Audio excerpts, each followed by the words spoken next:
Mais même la Bible dit, on reconnaît un prophète par la qualité de son prophétie. Donc, c'est l'une des facteurs va reconnaître qu'un prophète. Mais ça ne veut pas dire si tu prophétises avec précision que tu es un prophète ministériel.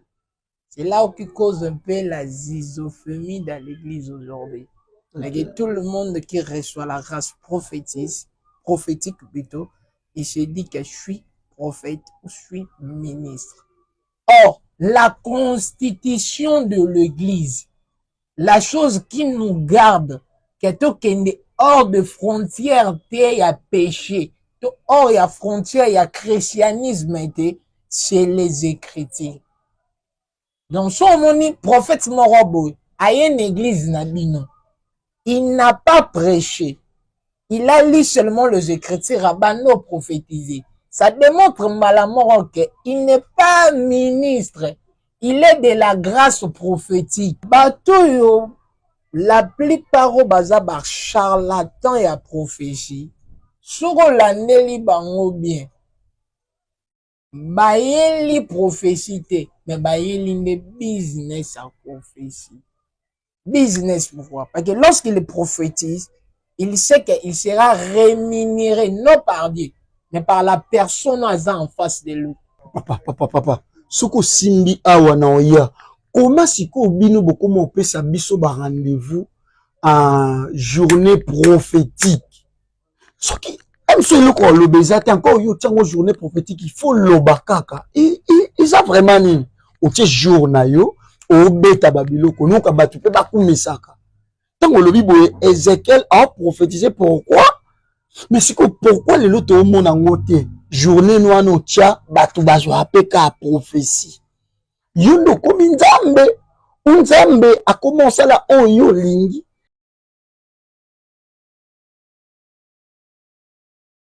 Oui, shalom, peuple de Dieu. Bonjour à tous, bien-aimés de l'Éternel. Balandi à notre mission. Pour moi, vivre, c'est Christ. Nous sommes sur notre numéro de notre mission. Pour moi, vivre, c'est Christ. Naebi, et monsieur Salakabiso bien. On a sepelaka pena même bateau. Pourquoi te le baka pour moi vivre, c'est Christ. Pour la zoloba, si je vis, ce n'est pas moi qui vis. Pourquoi? Il a pensé na vina kala azaka moto dia kufa. Pona masumu na ye, pona nyonso ndayo talabi o naza lelo eza Jésus. C'est pourquoi mission na biso to lobela kaka Jésus-Christ.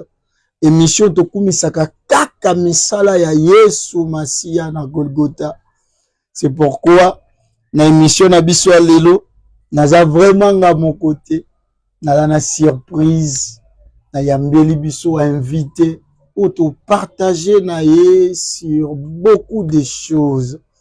Alors mon seul nzambe moko na lingaka mingi yango wana na osepela nga na to découvrir ye ensemble. Je dis c'est par là dans se présenter biso moto tozane lelo na plateau l'homme de Dieu yemoko se présenter koleka ngande na présenter. Bonjour l'homme de Dieu. Bonjour berger. Da Sepeliko Yambo sur notre émission Pour moi vivre c'est Christ. Le réel plaisir pour moi parce que par la grâce de notre Yahvé, aujourd'hui on va expliquer le peuple de Dieu. On va éclaircir par rapport à ma au sein de l'église ou au sein de l'assemblée. Oui. Donc, c'est un peu ça. Oui, merci l'homme de Dieu. Avant tout que na mozindo comme na biso bato bolinga baye ba kombo nani pe ministère na yo pour lelo pa malgré tout ko partager ministère ezani ni kombo na yo nde je réponds de Ridi Mbongo, le ministère, je suis prophète. Okay. Le ministère, donc c'est un peu ça. Oui, bien-aimé de l'Éternel, Bandeko Balandi. Nous avons une émission, Nayambi, prophète Ridi Mbongo. Mais, comme d'hab, to banda que mission na biso boete soki to zong si le kumwe pas notre créateur te. Papa Ridi, nzambe apesi ngana maboko to zanango. Nzambe apesi biso miso pe matoi pe bato balanda biso force to zanango eza ya ye. C'est pourquoi mission na biso to banda na to kumisa nzambe. Okosunganga yo zolanda biso to prier pendant 1 minute, 2 ou 3 nzambe o mema biso. Paridi na to prier. Seigneur Dieu de gloire, te pétions merci. Na maso sali pona maso zo bongisela biso pona bolamo saleli biso. Tu nous as redonné encore la vie. Et puis ça me la gibato nyonso kotambola mekolala mekolamuka et puis ça me libato nyonso te mais obateli biso obombi biso osali biso ngolu pona mokolo alelo dans le nom de Jésus-Christ. Nde tolobi amen. Amen. Oui, l'homme de Dieu nakosepela vraiment na simba te na parti oyo oza te yango wana na koya oyo oza mosakoli tokoya na siye na bino ya basakoli mosakoli na sepeli poza mosakoli prophète obi ya ministère prophète question na nga liboso eza po oye boza prophète ba signe nini bomona ke o senti que na prophète. La première signe oui là ça on a la grâce pour préciser. OK. On a la grâce prophétique et on a le ministère prophétique. Mais malgré la grâce prophétique, dans le ministère aussi, il y a d'autres séquelles où ils ont la grâce prophétique, où ils remarquent que nos aînés, c'est lui, c'est un ministre. Mais un ministre, on ne le confirme pas par rapport à la prophétie, mais on le confirme, il est ministre par rapport à l'interprétation de l'écriture. OK. OK. Le don est mouvoir moko entre mutoaza la grâce, entre mutoaza na ministère.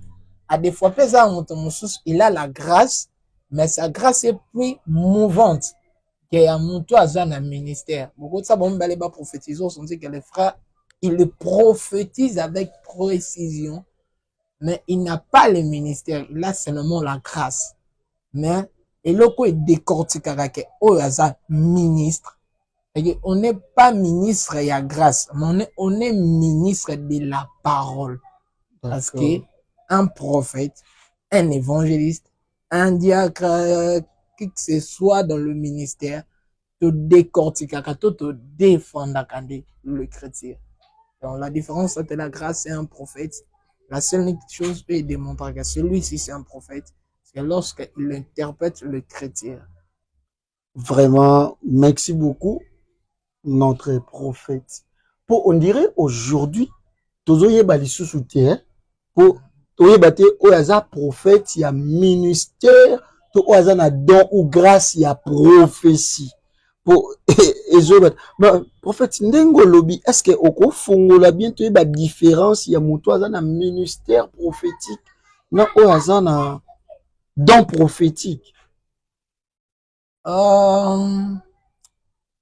Moto aza na grâce prophétique. Pendant ça, la synthèse n'était pas bâtonnière, surtout Kayanga. J'ai d'autres frères, tu encadreras déjà. Vous allez remarquer chez la personne, il prophétise mieux. Ah, ce qui boza, n'a problème, en plein service, il prophétise bien. Okay. Mais lorsque vous le donnez l'écriture, leur partage, Yamatea, enseignement, vous allez remarquer que dans les langages prophétiques, il n'est pas là dans les écritures. Okay. Mais dans la prophétie, l'œuvre prophétique, il est là. Donc, un ministre, il y a Congo, il y a défense. admettons, fois zala na capacité à maîtriser que na minute yo, ceux qui te face à Rwanda, admettons, faut to sumba minduki boye. Les andenge mo pe na corps de Christ. Donc, un ministre de la parole, fois à la capacité à interpréter, surtout le livre est prophétique. Faut qu'on se dise que sa capacité prophétique est un mouvement ou à l'ébullition, la dimension pour interpréter mieux ses écritures. Parce que pour un peu expliquer bien le peuple de Dieu, la mouvance et écriture kakati, ne te confirme à moto, c'est un prophète. Il y a d'autres personnes qui consacrent au prophète, mais n'a jamais prophétisé. Ok. Mais le problème, en fait, c'est ça, il va consacrer prophète. Et c'est que langage est tout le lait, tant que vous sentez que c'est lui, c'est un prophète. Ah, si vous prophète. Pour reconnaître prophète, ils ont pour appeler ça comme prophétie trop. Ils ont salama ou comment? Même la Bible dit, on reconnaît un prophète par la qualité de son prophétie. Donc, c'est l'une des facteurs pour reconnaître qu'un prophète. Mais ça ne veut pas dire si tu prophétises avec précision que tu es un prophète ministériel. C'est là où qui cause un peu la zizophénie dans l'église aujourd'hui. Okay. Tout le monde qui reçoit la grâce prophétique plutôt, il se dit que je suis prophète ou je suis ministre. Ok, l'homme de Dieu. Oui, bien, tant que ils faire penser, na comprendre. Nazala na frère moko, il a pesaka trop ba prophétie à la prophète. Et à la prophète, à la frère. Oui, a pesaka ba prophétie, bah yebisa biso à la prophète, a yebisa nga za prophète to vivre mais trop onga na omoni za mamboele galelo. Na malobano na yo comprendre mba moko eza na ba prophète ya ministère na ba prophétie ba tunsu ba prophète après ka prophétie ya don ou grâce. Parce que ye mingi eloko na banda omona zaka pe eza exact amona muto voyager au monde. Mais pour moi na omona ezaki toi intérêt charnel, intérêt ya ye po ba kumisaki. Mais na yo comprendre awa moto aza na ministère prophétique tango lobe écriture veut dire nzambe pa ozwa part. Et suka kaka te na mambo nzoto. Il y a voyage, mais on même bato pe ba voyager spirituellement. Et dans le bakou ba voyager spirituellement karaté. Un prophète, c'est un guide de l'église. Un prophète, c'est l'œil de l'Éternel au sein de l'église. Or, eloko evandisaka kondima, eloko evandisaka eyamba, eza prophétie, eza eloko, c'est la Bible, c'est les Écritures. Okay. Car lelo toko prophétiser pour nous au voyage au kende poto, mais so ke poto pengu, to gagner ni. C'est ça la différence. Or, un vrai prophète ministériel, a koko il faut que okende poto mais foye bisoli comme lobby ne te livre pas au péché. OK. Vous comprenez?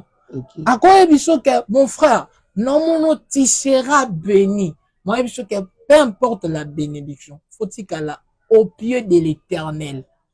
Or, la constitution de l'église, la chose qui nous garde, que tout hors de frontières, il y a péché. Or, il y a frontière, il y a christianisme, c'est les Écritures. Donc, son moni prophète Morobo, a une église nabino. Il n'a pas prêché. Il a lu seulement les Écritures, abano prophétisé. Ça démontre malamment qu'il n'est pas ministre. Il est de la grâce prophétique. T'es prophète. Wana okome okedede msuz. Po, makambo loba wana eza makamto mona lelo. Oka moto ye banda ko prophétiser atangi kaka verset yemba moko akoti nazo mona bo. Odike tu kende pai. Batu balobeli na bomba pasteur. Balobeli yon lelo na ngana yamba prophète. Po bo asime ke bino nde penda lelo bobo église. Bomemi biso na makambo na bino trop tango lobi bongo na ye po yo asime loko wana. Il dit, moto autant la Bible, bon, prophète, pardon, avant na ke moulai, neti naza na livre ya Ézéchiel. Non, c'est plus la moquée. Ézéchiel chapitre 37, oyebi yango, le verset 1. Nazotanga, Bible lobi, la main de l'Éternel fit sur moi, et l'Éternel me transporta en esprit, et me déposa dans les milliers d'une vallée remplie d'ossements. Je dis, awa, aobete makamba molimo. So, on a compris habité. Bino, on dit, n'habité. Na tchepe na yo limbisa, nga ya posa ranger, yo moko ninde mi défendre.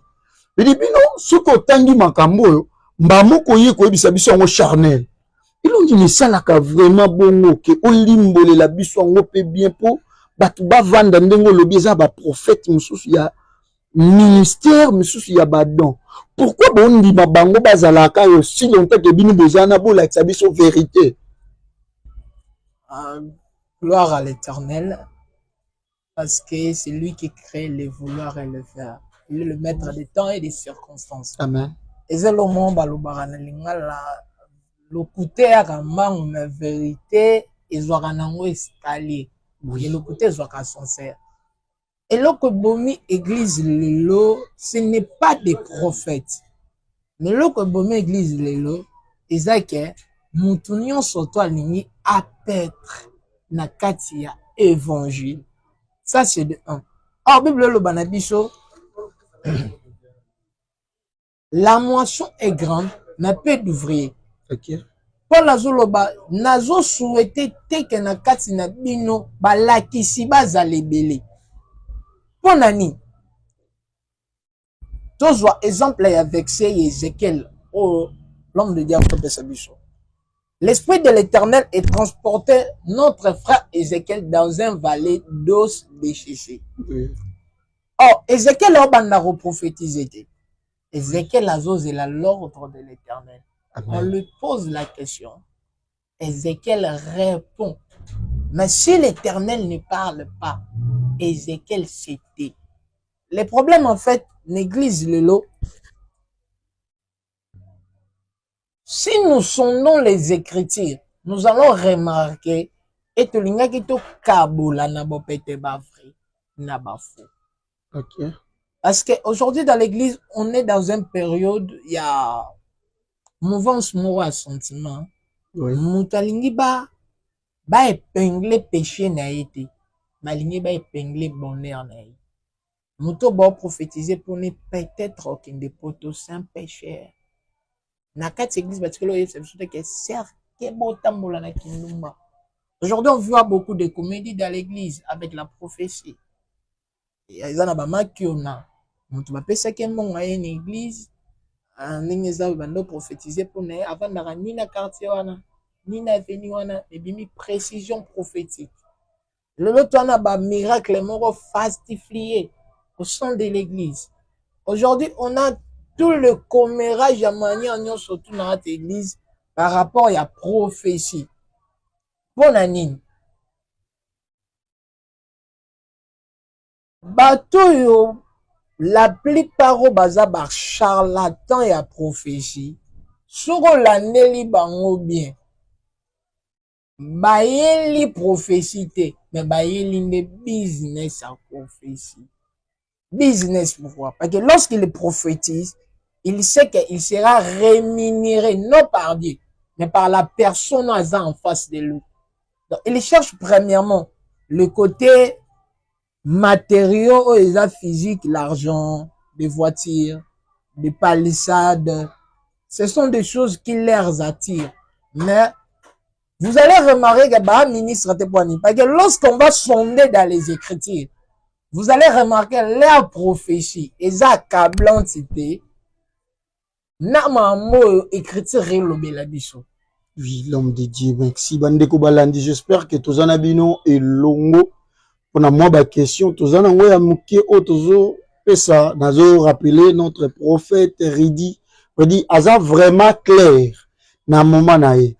Papa Ridi, nazo na makambo, tango loba, esa ba question, moussou na préparé, te koutunde zo matanga. Oui, à cause ya ba makambo zo loba oyo, et ça la ke bane belé babimi libanda à cause de ba prophétie. Il suffit au mona kaka mutu azana mapalata azandoki. Mona moto msu ba traita ka e bien te mama kufa papa kufa avant de pambanda au kabi ba prophète quoi. Soi-disant ba prophète paye ba prophétiser azandoki ye muto sala boy. Bidi ndiri mawelungu pa ba prophète. Puna mbongo puna nini papa nalingi vraiment na bandeko ba oyo kaka biso. Soko ko lo bata na biso to sala ka bongo. Avant na tout la question mosusu. Bidi tout bomona ka bana na ndoki nzamba la tsaka bana maseke ou koma na nino na yeba. Lelo bana ka te mutu ba sibir les côtés prophétiques malhonnêtes ya mabe ne ba sibir kaka kuna ngote. Lelo tokoloba même les mariages. On a plusieurs divorces aujourd'hui à cause de la prophétie. Okay. On a plusieurs séparations familiales à cause de la prophétie. Okay. On a le désordre dans l'église, auto-maîtrisé parfois à cause de la prophétie. On a instauré même d'autres systèmes, il y a débauche au sein de l'église à cause de la prophétie. Okay. Donc, eza na bato mosusu baye na bokoko na bango autaki nango na mboka baye nango babengi yango prophétie. Na repese exemple moko eza accablante na écriture. Paul, l'homme de Dieu, mais il y a une femme qui se dresse devant l'homme de Dieu, azo prophétiser avec précision. Mais makambo la femme azo prophétiser, ce n'est pas l'esprit de Dieu qui parle. Or, c'est l'esprit del python. Dans l'église, tout le monde qui prophétise, ça ne veut pas dire que c'est l'esprit de Dieu. Ça, c'est la deuxième angle. Ok, l'homme de Dieu. Pour te reconnaître, tu es baba vrai na ba foi. Bible le bien abisso, na chaque prophétie faut qu'on sonde l'esprit. Ah, bino bolinga ti ba sonde. Lelo yo lobi mutati le melango. L'homme de Dieu. Tozonga na question na omoko te ko poser nga nanda ko décortiquer question mais na répondre à guider. Admettons te prophétiser pour na serment de que cher. Moi na no un esprit qui ndoki. Est-ce ba ko benga na mutu un esprit qui ndoki. Lelo to mona ngo. Est-ce déjà mona mutu ba memi en hôpital. Hein? Ba memi mutu en hôpital. Azo saigner ba beti massa hôpital lo ba keto ko soigner été. Hôpital comme ça va changer mais lelo l'église ba openga eloko pe na lingana loba balinga ke ba yebisa bango ke za kana bisote ba retransférer ka wa no hôpital donc ceux qui ont la capacité à délivrer moi na te na dimension sorcellerie faut une église au bazar na capacité à consciencer esprit wana parce que eloko zo déranger l'enfant ce n'est pas l'enfant il est animé d'un esprit. L'esprit n'est de ça là et qu'à détruire vie, ton papa, ton maman, misala. Papa. Or, aujourd'hui dans l'église, on a ce genre de personnes. Oh, bah, ça la ka boulot moko. Et puis, qu'elle n'a pas ça na zombo ou pas berjo bed. Fona luka, bouquet misère, moi, on arrête à parler, oh. Bouquet misère est cause à moi, sinon. Bouquet misère est cause à la moine. Bouquet misère est cause à la oncle. Bouquet misère et cause à la n'importe qui y a retrouvé qu'il a l'esprit faible pour nous soutirer l'argent. Yangwana, vous allez remarquer, notre frère Ézéchiel, notre frère Ézéchiel, il ne prophétise pas parce qu'il est prophète, okay. Mais il le prophétise seulement par l'ordre de l'Éternel. Papa, Soko simbi awa na oya. Comment si ko bino beaucoup mon peut sa biso ba rendez-vous en journée prophétique. Ce qui même si le ko lo bezate encore yo tiango journée prophétique il faut lo bakaka. Il a vraiment ni o tie jour na yo o beta babilo ko no ka batu pe ba kumisaka. Tango lo biboye Ézéchiel a prophétisé pourquoi? Mais c'est que pourquoi les loto mona ngote journée no no tia batu bazo apeka prophétie. Yondo komi nzambe a commencé la oyo lingi po awa tango olobelanga Ezekiel oke bien naomona Ezekiel azoloba oyo nzambe azebise toke na koshite nali penda olimbola so to tomona babiloko wana tolobeza nzambe te ou nzambe pona bona juger pena kota vraiment wana.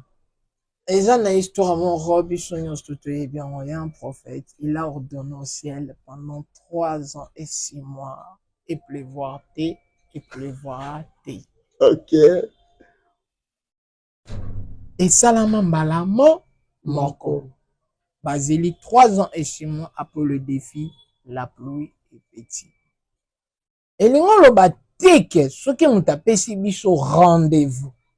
Moko to assisté.